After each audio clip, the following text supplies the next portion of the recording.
My interlocutor today is little Sister Kathleen of Jesus, author of The Universal Brother. Charles de Foucauld speaks to us today. Born in France, Sister Kathleen was raised in Canada, joining the Little Sisters of Jesus in 1981. From 2004 to 2015, she was a member of the community's formation team based in Trefontane near Rome, traveling extensively to give sessions to members of her community as well as lay people and priests attracted by Charles de Foucauld, and she now resides in England. So, Sister, the subtitle of your book is Charles de Foucauld Speaks to Us Today. What does Charles de Foucauld have to tell us today? I try to underline, I think, in the book that I think one of the things that Brother Charles, what's important with him is he indicates to us a possible avenue for meeting with Islam in today's world, because, of course, once he was converted, he spent practically his whole life in Muslim settings. And so how do Christians and Muslims encounter each other? And I think he's a pioneer of what we would call the dialogue of life. For him, his idea is to cry the gospel with his life. And I think that with Islam today, that's probably one of the most fruitful avenues of encounter.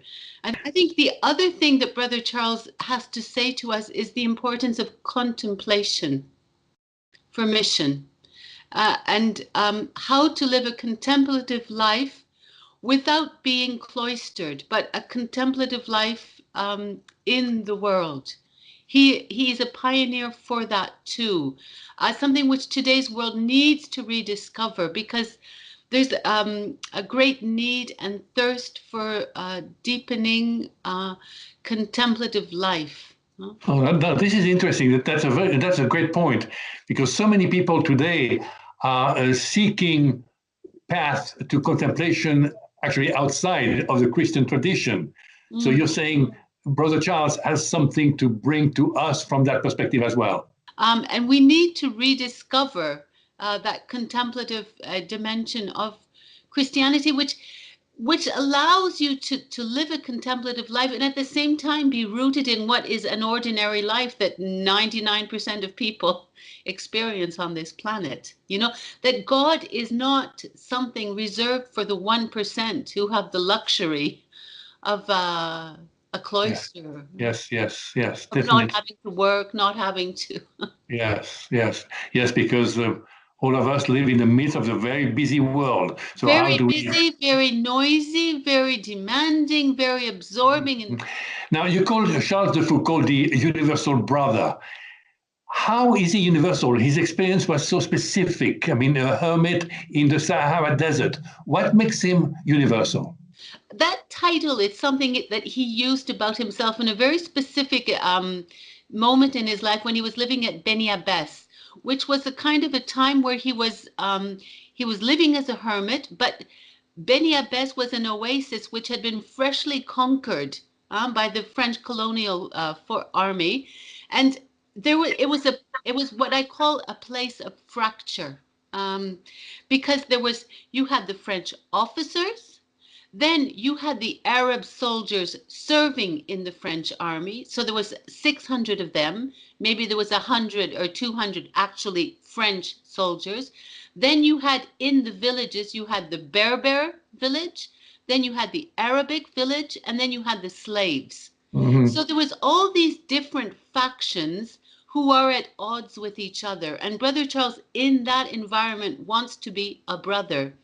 And for me, I think that what that indicates to us is that in a world where, I mean, there are fracture lines all around us, you know, races collide, religions collide, ages collide, you know, and in this situation of a lot of fractures, he indicates to us the path of being a brother. You know, when I think of my own brothers and sisters who lead very different lives from mine, the fact that I'm a sister to them allows me to understand their life, allows me to be close to people who are so different from me. And Brother Charles is going to indicate to us the path of being a brother as a way of communicating what is essential in the gospel and of receiving the good news from other people's lives as well, as being the road to become a brother, and to become he will spend his life being a brother to people who are very different from him. You followed his spirituality. Why did you follow his footsteps somewhat, and his way of life in some way? For me, what was the attraction at the beginning was this call to live a contemplative life in the world. It was Brother Charles's, maybe his attention to what he called Nazareth. It was to realize that Jesus, Mary, and Joseph lived their contemplative life in ordinary circumstances. Like, I think at the beginning of my religious life, I felt the call to be a contemplative, and I looked, at Carmelites or those kinds of orders, and then there was this realization that when God became incarnate, Jesus, he chose Nazareth as the place for contemplating the Father, and that comes out in everything that Jesus says during his public life. So in that sense, that's also very contemporary, right? When living in front of God in the midst of the world.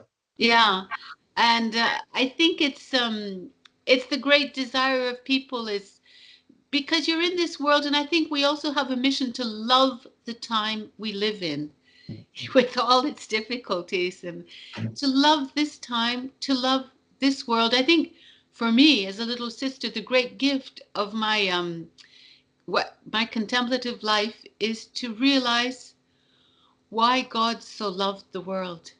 You meet people and you understand what God felt when he looked at people, and why he sent his son, and why there is that mystery of redemption, and why it was worth saving, this world, these people. Yeah. Beautiful. Sister, thank you so much. Okay, thank you, Claude. And I hope that this book will be a great success. Who should be the readers of this book? I think people who are